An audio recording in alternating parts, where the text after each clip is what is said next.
nothing's ever gonna quite beat that feeling of accomplishment, of truly doing something that matters. Whether to you that means playing video games, whether that means, I don't know, driving fast cars, whether it's journaling, whether it's reading.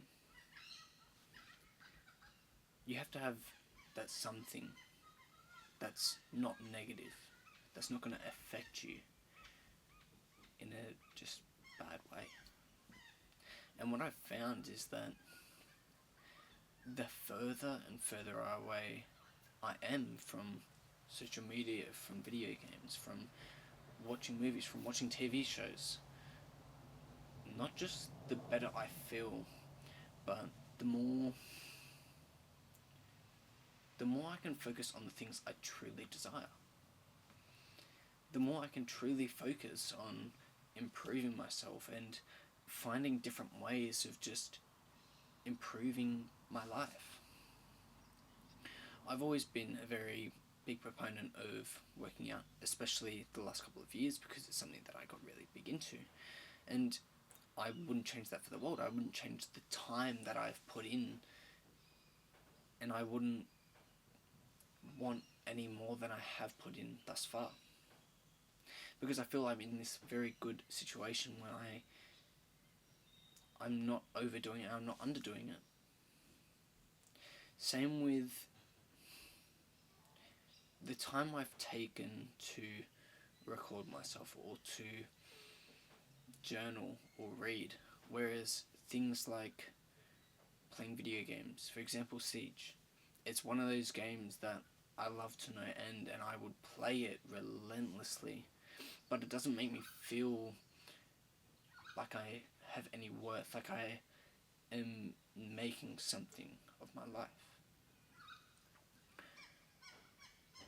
What I've noticed in the thousands of hours I've played that game is what I could have done, what I could have improved on rather than playing that game, rather than playing video games in general, is so significant, and it makes me just, I don't know,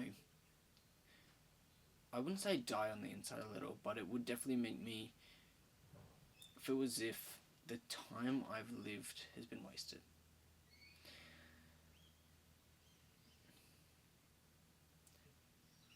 Yeah, it's something I still continuously go back to. It's almost like a comfort when things aren't going right, when I feel like things aren't how I imagine they would be. I go back to that comfortability, that reliability. Okay, well, I'm really good at this game and I can just be better than everyone for the most part. Okay, so I'm gonna go and play it. And that's where I get caught in the cycle of, rather than working and building up my skills to have that future that I imagine, I go back to the past and my comfortability.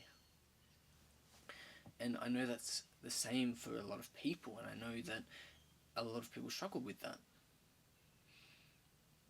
So being able to, first off, even just recognize the pattern you're in, recognize where you're failing, where you're falling, and where you continually go back to, whether that's drugs or alcohol or video games or pornography.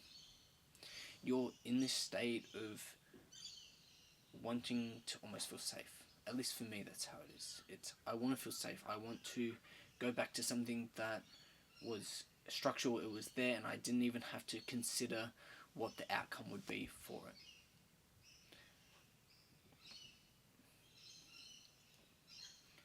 In a lot of ways, I'd say my life has almost shown me, I wouldn't say extreme positives and extreme negatives, but I've always tried to consider what's more positive than negative. And obviously there's going to be those times where you have those more negative thoughts or negative feelings, But what you do with that and the way you overcome it or you stay in it is entirely up to you. Ultimately, no one's coming to save you. No one's coming to save me. And although I'm very fortunate, I'm very lucky that I'm in the position I am,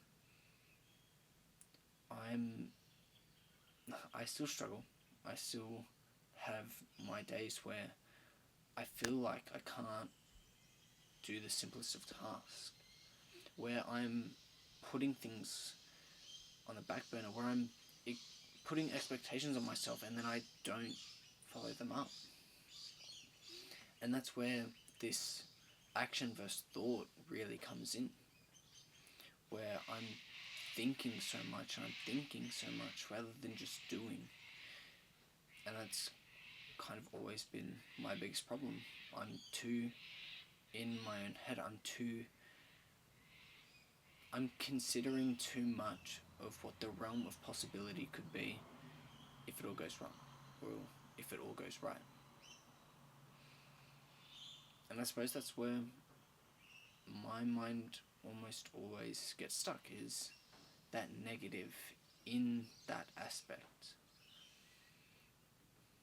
I have noticed though that as I said in the beginning, right, the more that I've strayed away, the more that I've gotten away from social media and those negative things that affected me, the better I've felt. And the more I've been able to focus on me. I just find it so, I don't know, so silly, right, that all these people say all these things and they're like, yeah, you should definitely do that, like that's a really good thing, for your health, for your mentality, for everything. And then a lot of the time we don't even take the time to truly consider how it is or isn't affecting us. And maybe social media doesn't affect you in any way. Maybe social media is one of those things where you just go on to check what's going on. Maybe it's one of those things you use to escape. Maybe it's one of those things where you're just trying to share your journey.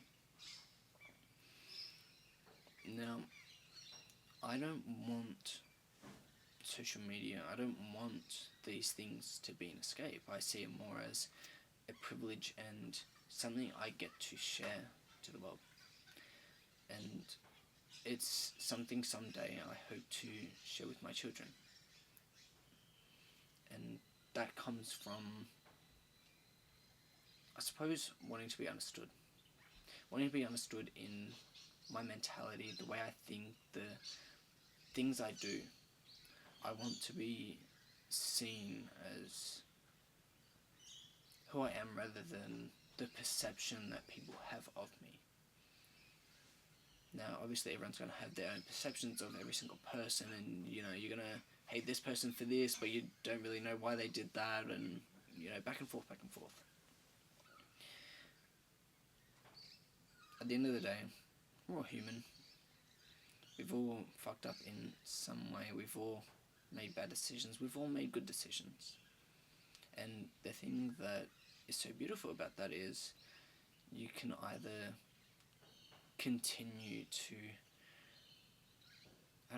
hate those people that made your life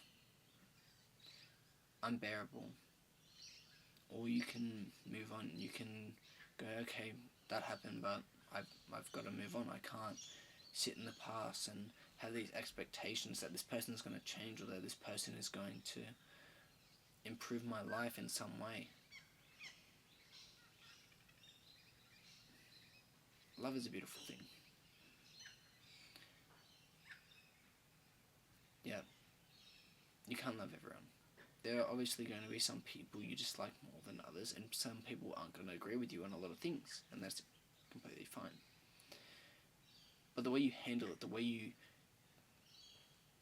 live your life, in whether your positivity, your negativity, your mutuality, it's all going to have this long-lasting effect into your future.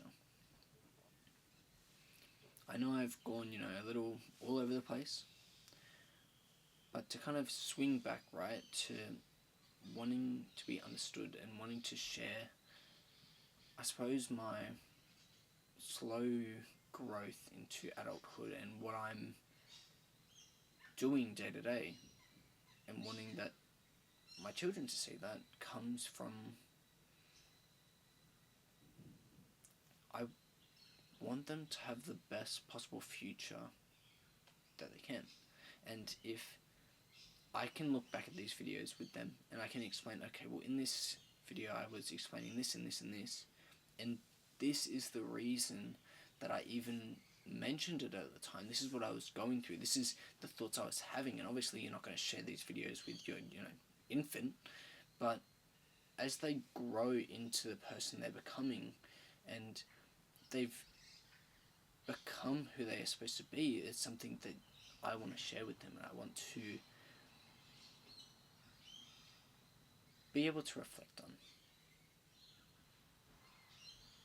And although I may not agree with everything I say in the future, and although I may disagree with a lot of the things I do or had done,